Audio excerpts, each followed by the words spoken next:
Une silhouette longiligne, le regard profond, des cheveux dorés coupés au carré. En 1929, Lee Miller est en couverture du magazine américain Vogue, mais on peut voir que son regard est ailleurs. Être mannequin l'ennuie. Je préfère prendre une photo qu'en être une. Lee Miller choisit de prendre son destin en main. Elle quitte les paillettes de New York pour Paris et devient l'amie et la muse des surréalistes.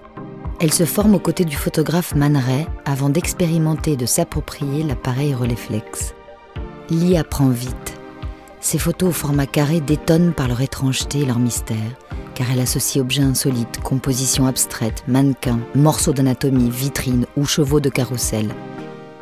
Elle pose un regard décalé sur la ville et le corps humain, tout en attirant le tout Paris dans son studio pour se faire tirer le portrait. Artiste surréaliste, portraitiste, Lee Miller travaille d'abord pour la mode et la publicité. Pendant la Seconde Guerre mondiale, elle devient photojournaliste et sera l'une des premières photographes à se rendre à l'ouverture des camps de concentration de Dachau et Buchenwald en 1945 et à en saisir toute l'horreur. Lee Miller a eu 1000 vies. Entre New York, Paris, Le Caire et l'Angleterre, Lee était une femme libre, iconoclaste, indéfinissable. Un emblème de la mode, mais aussi une figure provocatrice. Sa vie était intense, remplie d'hommes et d'excès, avec des zones d'ombre et de lourds secrets. Mais elle était avant tout une travailleuse acharnée, exigeante, qui n'a cessé de dépasser et de pousser plus loin sa recherche photographique. Alors pourquoi le nom de Lee Miller a-t-il été si longtemps oublié des livres d'histoire de la photographie ? Reléguée au second rang de muse, Lee Miller n'a pas bénéficié de la reconnaissance qu'elle méritait d'artiste à part entière. Il aura fallu des décennies pour reconstituer le mystérieux puzzle de sa vie. Vous écoutez Un autre regard, je suis Julie Gaillet et je vais vous raconter l'histoire de Lee Miller.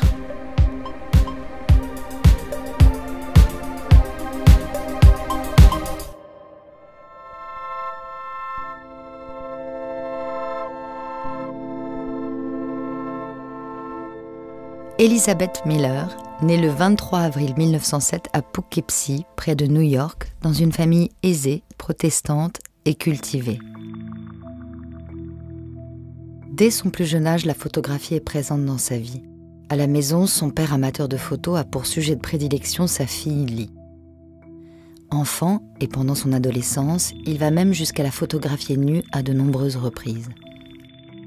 L'enfance de Lee est marquée par la dépossession de son corps. À l'âge de 7 ans, elle est violée par le fils d'un ami de ses parents et contracte une maladie vénérienne douloureuse qui mettra des années à guérir.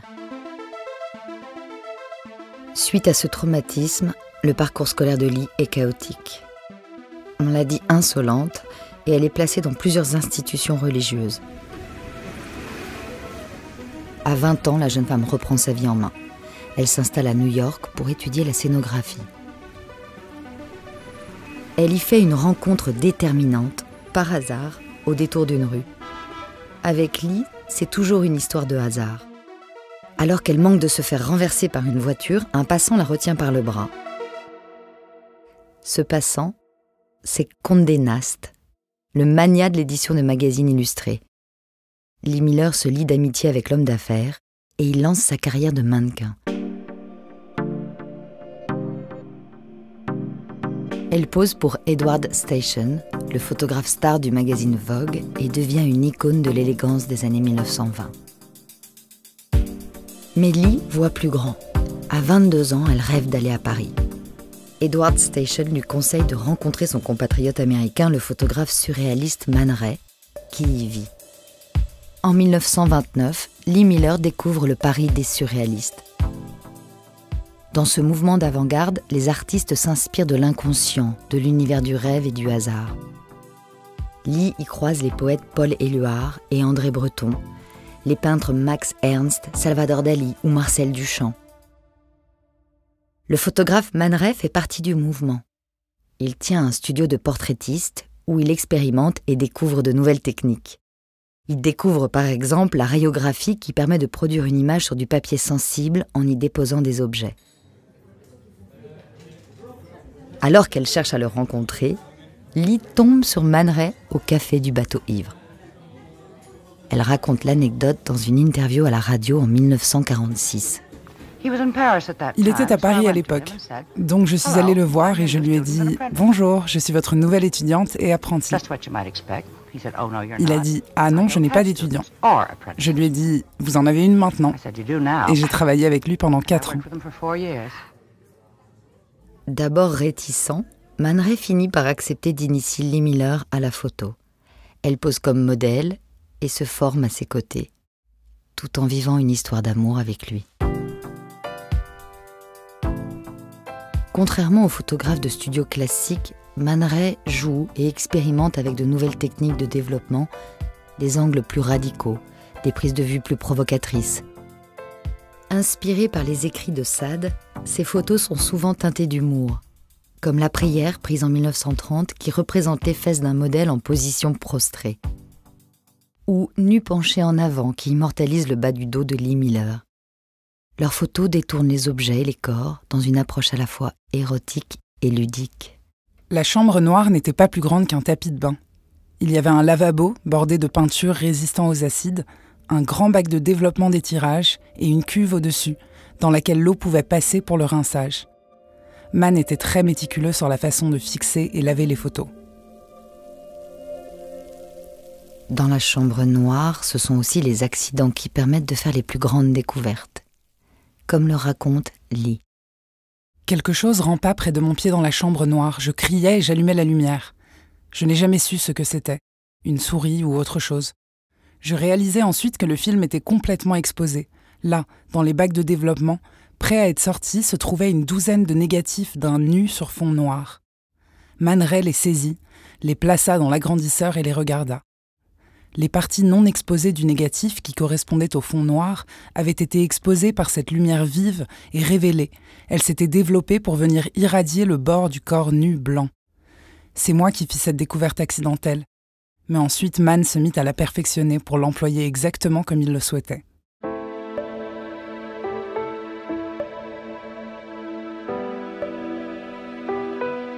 Lee Miller et Man Ray inventent le processus de la solarisation.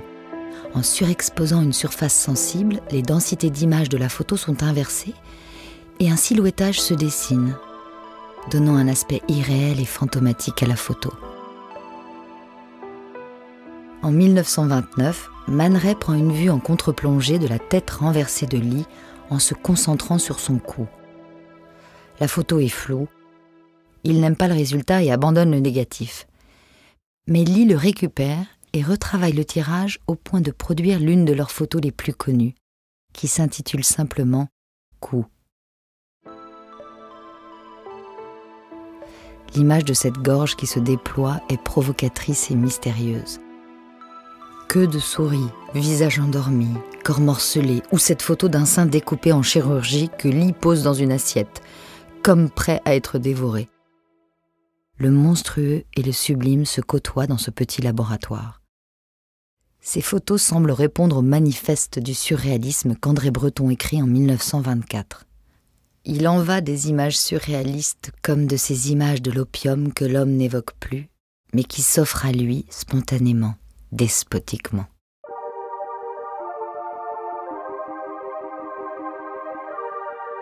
En 1930, Lee prend son envol professionnel et emménage dans son propre appartement à Montparnasse.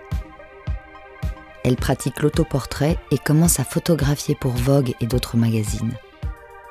Portraitiste, elle travaille aussi comme photographe de mode pour les maisons de Jean Patou, Schiaparelli ou Coco Chanel, sans jamais abandonner son statut de muse. On peut la voir jouer dans le film surréaliste de Jean Cocteau, Le sang d'un poète. Parallèlement, sa relation avec Man Ray se détériore. Lee croit à l'amour libre, mais Man Ray est possessif et jaloux de ses aventures avec d'autres hommes. Après 3 années de fusion artistique et amoureuse, elle le quitte, alors qu'il menace de se suicider.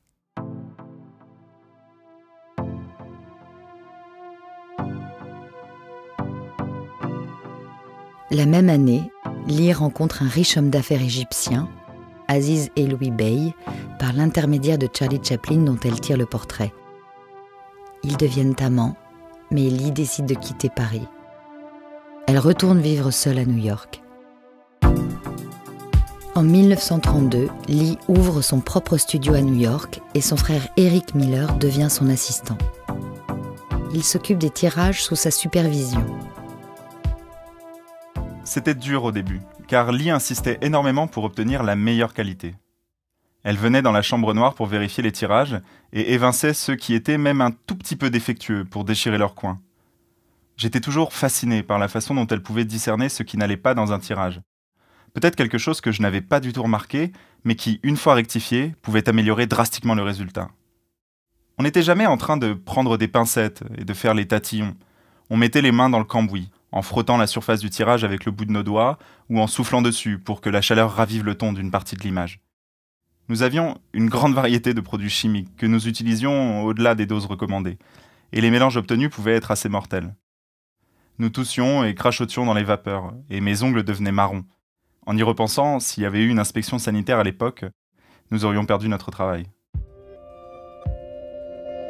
Lee travaille pour Vogue, Harper's Bazaar, Vanity Fair. Elle photographie des actrices et des personnalités du monde littéraire et intellectuel. En 1932, un article lui est consacré dans le Poughkeepsie Evening Star, le journal de sa ville de naissance, où elle raconte sa méthode. Cela prend du temps de faire un bon portrait. Je dois parler au modèle, comprendre l'idée d'elle ou de lui-même qu'elle ou il a en tête. Les jeunes hommes ne savent jamais s'ils veulent ressembler à des boxeurs ou à Clark Gable. Les hommes plus âgés veulent que vous saisissiez la lueur dans leurs yeux, un certain angle de leur profil ou leur mâchoire à la Mussolini, qu'une femme leur a dit qu'elle aimait. Les hommes sont beaucoup plus complexés que les femmes. Les femmes ont l'habitude qu'on les regarde. Il me semble que les femmes ont plus de chances de réussir en photographie que les hommes. Les femmes sont plus rapides et s'adaptent mieux. Et je pense qu'elles ont une intuition qui leur permet de comprendre les personnalités plus vite. Et un bon photographe, bien sûr, c'est précisément cela. Saisir une personne quand elle ne s'en rend pas compte, quand elle est au plus naturel. En 1934, après 2 années à New York, Aziz et Louis Bey demandent Lee Miller en mariage. Le 19 juillet 1934, Lee ferme son studio de photo et épouse l'homme d'affaires. Le couple part s'installer au Caire, en Égypte. Lee y vit dans l'opulence et évolue dans un milieu de riches expatriés. Elle arrête la photographie et traverse des périodes de grande dépression. Cette nouvelle vie l'ennuie et Paris lui manque. Loin de l'effervescence artistique, elle n'a plus de raison de vivre. Aziz l'encourage alors à rendre visite à ses amis en France. Lors de ce séjour en 1937, Lee fait la connaissance de l'artiste britannique Roland Penrose à une soirée déguisée. Il est peintre surréaliste et collectionneur d'art. Ils deviennent amants. Mais Lee retourne au Caire et décide de reprendre la photographie, comme pour échapper à l'ennui de sa vie de femme au foyer expatriée.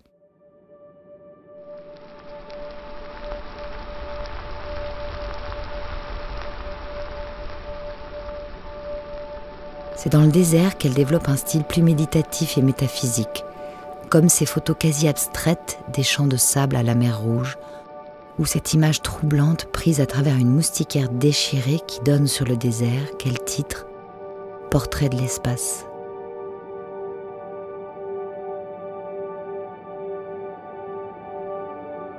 Au printemps 1938, 4 ans après son arrivée en Égypte, Lee Miller retrouve Roland Penrose à Athènes et voyage avec lui en Grèce et en Roumanie. Elle part ensuite en Syrie, à Palmyre et à Beyrouth.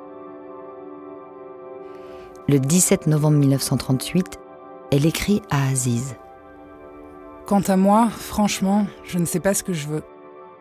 Si ce n'est le beurre et l'argent du beurre. Je veux la combinaison utopique de la sécurité et de la liberté. Et émotionnellement, j'ai besoin d'être complètement absorbée dans un travail ou un homme que j'aime. Je pense que la première chose pour moi, c'est de prendre ou créer ma liberté. Cela me donnera la possibilité de me concentrer à nouveau et juste d'espérer qu'une forme de sécurité s'ensuivra. Et si ce n'est pas le cas, le combat me tiendra éveillée et en vie. »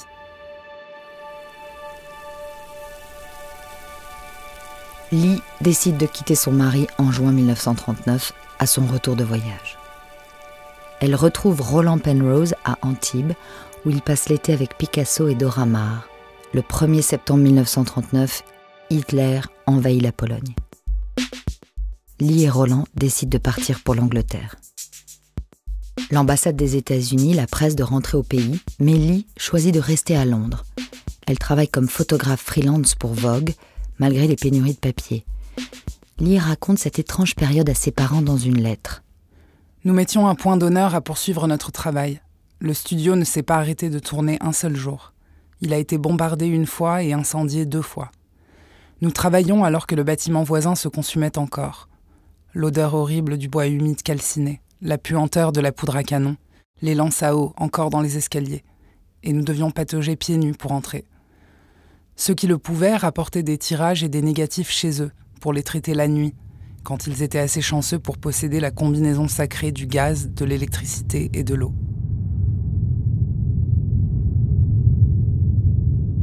Alors que la ville est sous les bombardements, Lee Miller continue de photographier des accessoires et vêtements pour enfants. Mais elle trépigne. Elle voudrait être dehors et garder la trace des événements historiques qui se déroulent dans la rue. Elle prépare alors un livre avec 2 collègues américains, Grim Glory, Pictures of Britain Under Fire. En français, Sombre gloire, photographie de l'Angleterre sous les bombes, afin de montrer l'expérience des Britanniques sous le Blitz, lorsque l'Angleterre est bombardée par l'armée allemande de septembre 1940 à mai 1941. On y voit des Londoniens cachés dans le métro pour échapper au bombardement, des habitants qui errent tels des ombres dans un décor apocalyptique.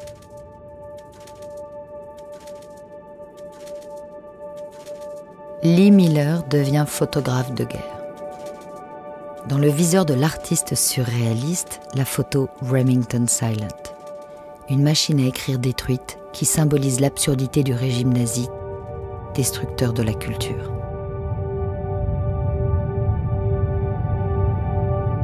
À l'hiver de 1941-1942, des soldats et correspondants américains arrivent à Londres. Le débarquement se prépare.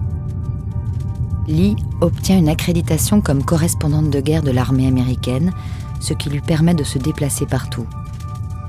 Elle suit l'entraînement de la branche féminine de la Royal Navy britannique et le travail des unités de recherche aérienne qui repèrent les avions ennemis. Elle commence à accompagner ses photos de ses propres textes et fait un premier reportage sur le correspondant de guerre américain Ed Murrow, dont les émissions de radio sont suivies par des millions d'auditeurs. C'est une nouvelle étape dans son parcours. Pendant 10 mois, Lee Miller suit la guerre vêtue de son treillis et de son casque. Elle découvre les souffrances du front, la boue et le sang. Elle se nourrit au hasard des combats et boit comme les hommes. Elle apprend à gérer sa peur et dit même prendre goût à la poudre à canon. Dans cette guerre, elle n'est pas un témoin, elle est un soldat. Dave Sherman, son acolyte et photographe pour Life Magazine, qui deviendra aussi son amant, dira plus tard « Lee became a GI ». Lee est devenu un GI. Ces images sont publiées dans Vogue.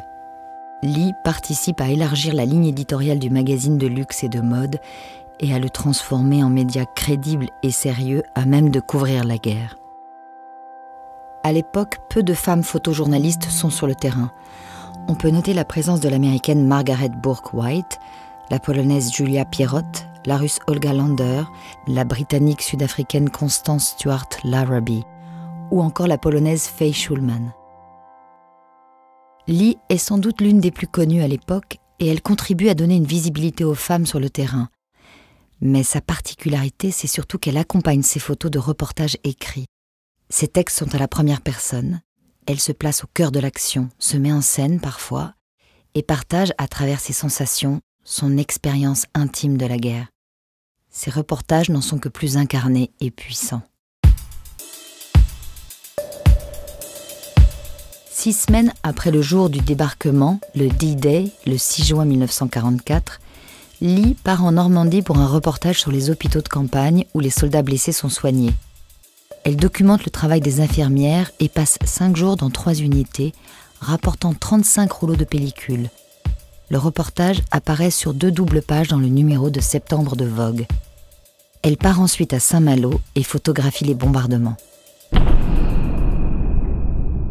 Les coups de feu faisaient tomber des blocs de pierre dans la rue. Je m'abritais dans une tranchée boche, me cachant derrière les remparts. Mon talon s'enfonça dans une main détachée de son corps, et je maudissais les Allemands pour avoir détruit de façon horrible et sordide cette ville qui avait été si belle.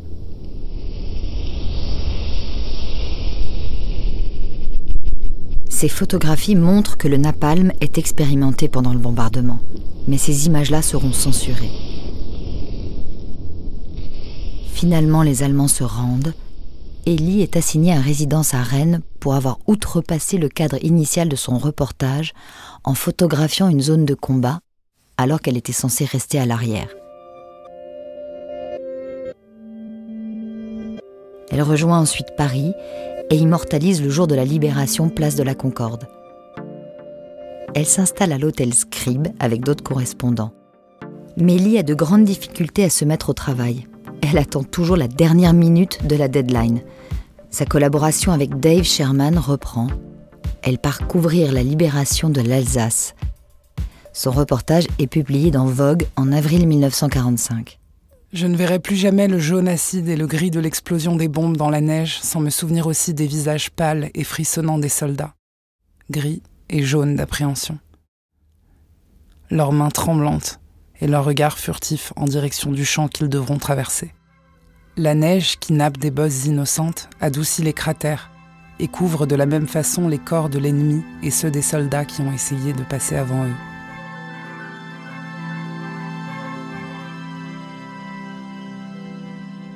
L'une de ses séries les plus fortes est la libération des camps de concentration de Dachau et Buchenwald qu'elle documente le 29 avril 1945. C'est un choc. Lee est éprouvée face à l'horreur, ce qui la force à questionner son rôle de témoin. En arrivant, elle découvre les piles de corps sans vie. Elle photographie des prisonniers squelettiques, entassés dans des baraquements qui semblent la dévisager, leurs regards braqués sur l'objectif. Lee envoie un télégramme à l'éditrice de Vogue à Londres. « Je t'implore de croire que c'est vrai. » L'article est titré « Believe it ». Croyez-le.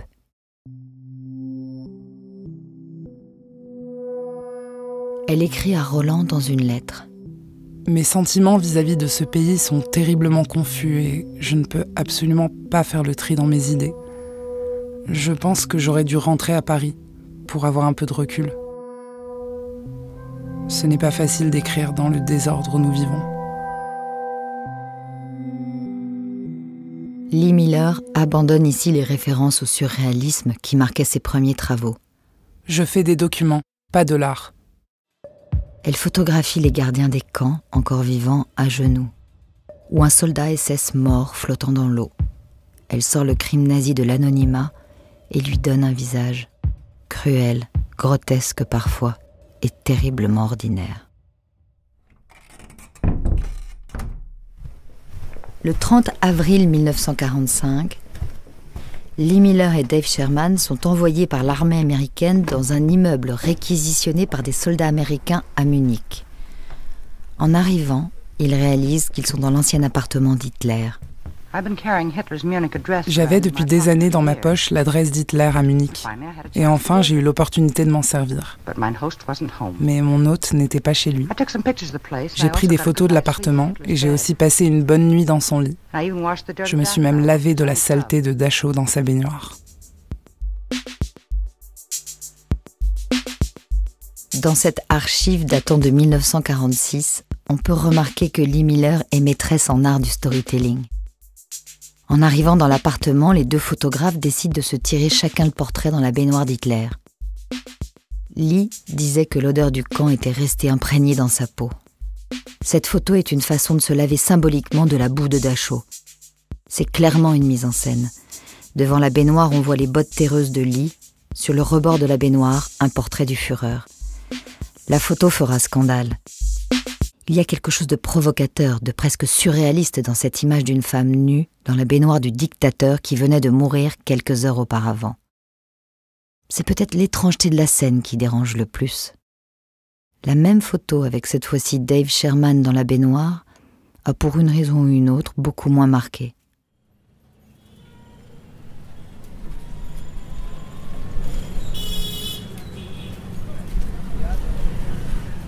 De retour à Londres, un déjeuner est donné à l'honneur de Lee Miller. Harry Yoxall, le directeur du Vogue anglais, fait un discours pour rendre hommage à son courage. Qui d'autre a écrit avec un égal talent sur les GI et sur Picasso? Qui d'autre peut couvrir la mort à Saint-Malo et la renaissance des salons de mode? Qui d'autre peut passer de la ligne Siegfried une semaine aux nouvelles tendances la semaine suivante?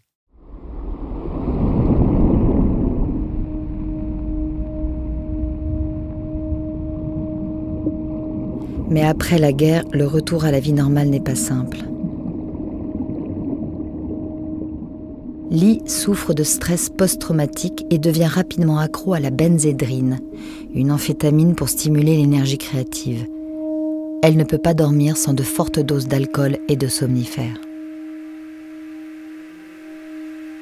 Roland Penrose voudrait vivre avec elle, mais il n'y arrive toujours pas. Je ne suis pas Cendrillon. Je ne peux pas forcer mon pied à rentrer dans la pantoufle de verre.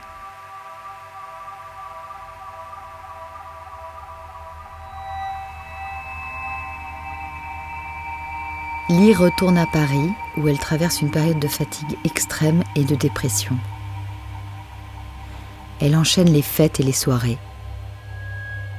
Certains jours, elle n'arrive pas à se lever et pleure dans son lit toute la journée. Elle écrit à Roland. Roland chéri, j'ai bien travaillé, avec constance et j'espère de façon convaincante et honnête. Maintenant, je souffre d'une sorte d'impuissance verbale. Ma chambre et mes affaires sont dans un désordre désespérant et je suis incapable de les ranger. De nombreuses personnes souffrent des mêmes symptômes de choc causés par la paix avec lesquels je suis en prise. C'est un monde nouveau qui apporte son lot de désillusions.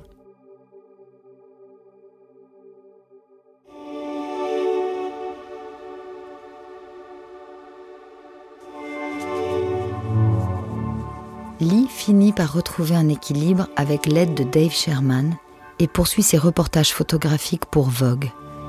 Elle se rend d'abord à Salzbourg pour couvrir le festival d'opéra, puis à Vienne, où la population civile survit avec de maigres rationnements. Elle va jusqu'à Budapest, où elle arrive en octobre 1945. Là, elle photographie notamment l'aristocratie déchue qui a tout perdu pendant la guerre et salue le courage des femmes qui parviennent malgré tout à reconstruire leur vie.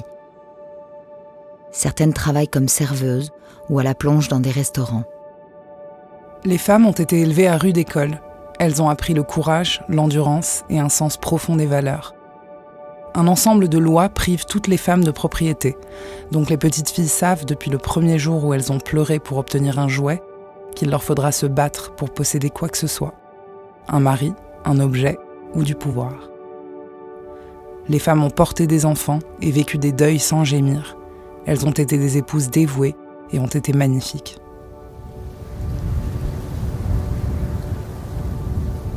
Lee finit sa traversée dans les Balkans. Ce sont mes pieds qui me démangent. Ils ne vont juste pas me laisser m'arrêter. Elle finit par rentrer en Angleterre pour retrouver Roland. En janvier 1947, Lee part en Suisse pour faire un reportage pour Vogue. Elle doit photographier les vacances de la haute société et découvre pendant le voyage qu'elle est enceinte. Lee a 40 ans. Elle écrit à Roland.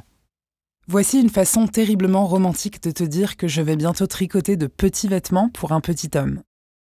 Je me sens dans un état assez étrange par rapport à ça, à la fois physiquement et émotionnellement. Physiquement, c'est lourd et ça me rend léthargique. Les nausées du matin n'y sont pour rien puisque j'en ai toujours eu de toute façon. Mais émotionnellement, je suis très contente. Le 3 mai 1947, Lee épouse Roland Penrose. Leur fils Anthony naît en septembre. Paul Éluard écrit « La beauté de Lee aujourd'hui. Anthony, c'est du soleil sur ton lit. »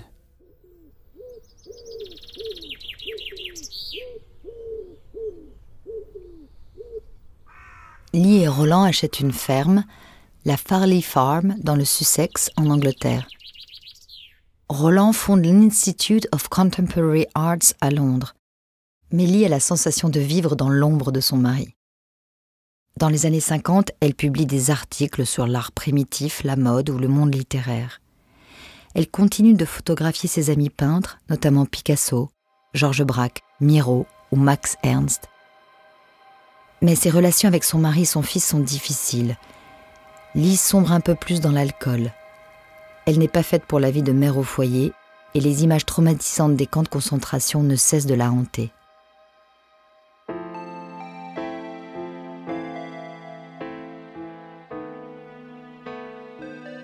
Pourtant, une nouvelle passion lui permet de sortir de la dépression, la cuisine. Lee invente des recettes improbables pour ses amis, comme le poulet vert ou les spaghettis bleus, des choux-fleurs en forme de sein et de la glace au marshmallow et au Coca-Cola. Comme si le surréalisme s'était de nouveau invité dans ses fourneaux. C'est le seul lieu de la maison où son fils se sent bien avec elle. Dans les années 60, Lee voyage en Russie et en Égypte, plus tard au Japon et en Tchécoslovaquie. Elle ne s'occupe pas de la valorisation de son œuvre et ne photographie presque plus, à l'exception d'un portrait de l'artiste catalan Antoni Tàpies dans son atelier.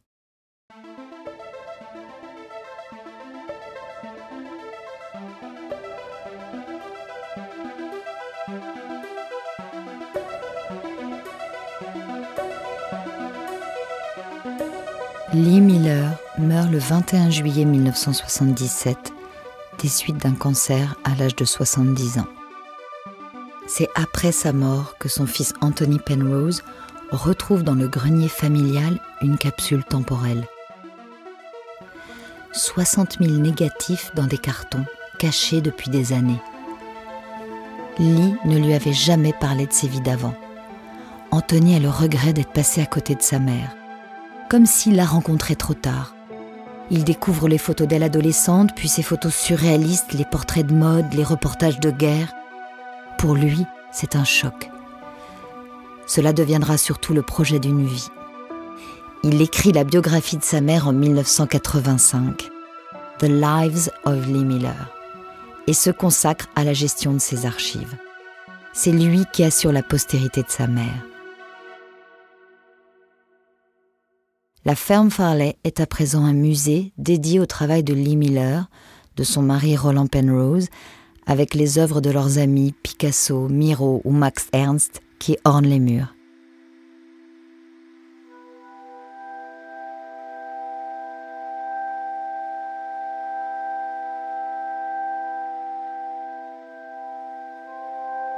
Lee Miller est l'une des plus grands témoins du XXe siècle. Tour à tour mannequin, modèle, muse, photographe, portraitiste, photojournaliste, grand reporter, cuisinière. Son parcours est marqué par l'expérimentation, la prise de risque, l'audace. Lee évoluait dans le monde de la mode, la publicité, l'art et la guerre avec une aisance déconcertante. Elle n'avait pas sa langue dans sa poche et son fort caractère lui a permis de toujours aller plus loin, malgré les traumatismes de son enfance. Lee semblait la plus vivante lorsqu'elle était en action, lorsqu'elle se sentait connectée au monde. Les horreurs de la Seconde Guerre mondiale l'ont marquée à jamais, mais elle s'est battue pour que ses témoignages soient publiés, pour que l'indicible soit montré. C'est peut-être l'une de ses premières photos qui représente le mieux son univers, qui mêle élégance et étrangeté. La main qui explose. Prise à Paris en 1930, représente la main d'une femme sur la poignée d'une porte en verre qui semble disparaître dans un nuage de fumée. En réalité, il ne s'agit pas d'une explosion, mais de la vitre usée de la parfumerie, éraillée par les frottements et égratignures des bagues en diamant de ses nombreuses clientes. Cette photo pleine d'humour est aussi teintée d'une certaine mélancolie.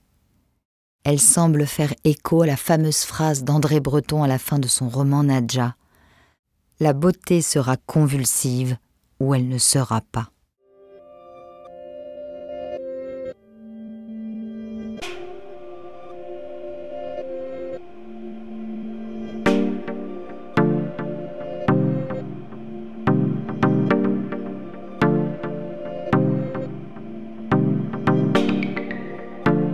Je suis Julie Gaillet et vous venez d'écouter Un autre regard. podcast produit par Louis Média. Le texte est de Sarah Lasserie, la musique est de Raphaël Ankerman et les illustrations sont réalisées par Louise de Crozal. Théo Boulanger a fait la réalisation de cet épisode et l'enregistrement a été fait par le studio La Fugitive. Louise Emerlet est en charge de la production d'Un autre regard. La supervision éditoriale et de production était assurée par Maureen Wilson et Mélissa Bounoua. Merci à Clara Boufferès, historienne et chercheuse, qui nous a permis de produire un contenu historique rigoureux. Clara Boufferès est docteure en histoire de l'art et spécialiste de photographie, et notamment l'autrice de L'histoire de l'agence Magnum aux éditions Flammarion et Femme photographe aux éditions Actes Sud. Vous pouvez retrouver les références des ressources utilisées pour ce podcast sur notre site internet louismedia.com. Si ce podcast vous a plu, n'hésitez pas à en parler autour de vous. Merci et à très vite.